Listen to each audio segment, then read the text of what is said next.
First one pertaining organ transplant. This is something we call it contemporary.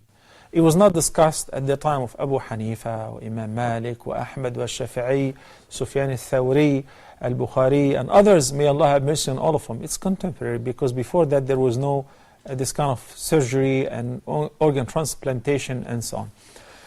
But the ijtihad of the scholars pertaining this, with the different opinions, I would present to you the opinion which we feel very comfortable with due to their strong references and conclusion based on their ijtihad.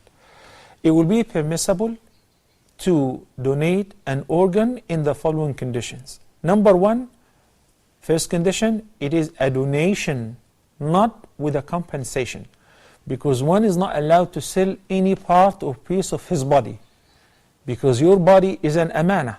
You cannot kill yourself, or can you hurt or harm yourself. Allah subhanahu wa ta'ala said in the Quran, وَلَا تَقْتُلُوا أَنفُسَكُمْ إِنَّ اللَّهَ كَانَ بِكُمْ رَحِيمًا. And the Prophet sallallahu alaihi wasallam said in the hadith, لَا ضَرَرَ وَلَا ضِرَارَ.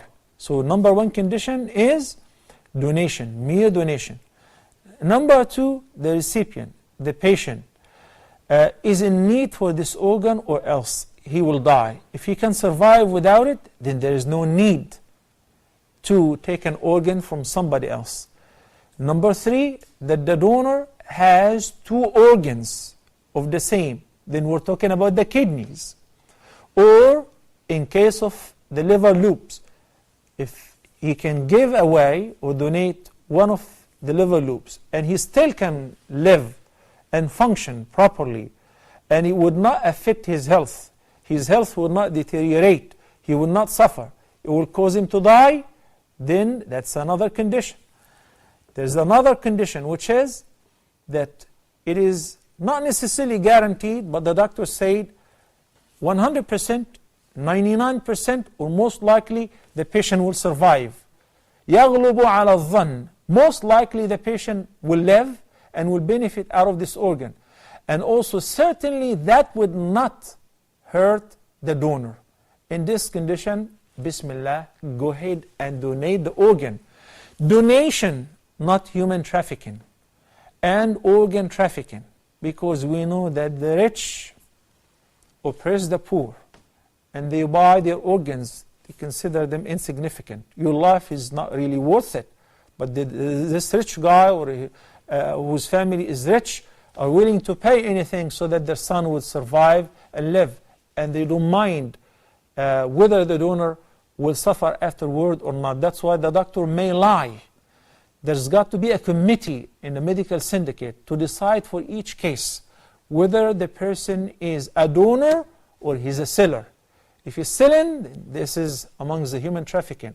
And we all know that this is going on all over the world, beginning from the United States to Israel.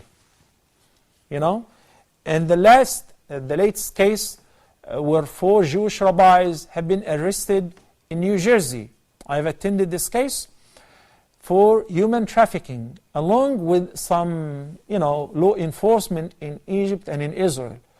They shoot Africans who are trying to sneak into Israel in Sinai, and they sell their organs. They use them as spare parts. Why? Because they consider these guys are not worth living, while their people are very valuable. So this is an evil trade. If the previous conditions are fulfilled strictly, then many of the scholars made ijtihad and said it is permissible in this condition to donate, not to sell. Barakallahu feekum.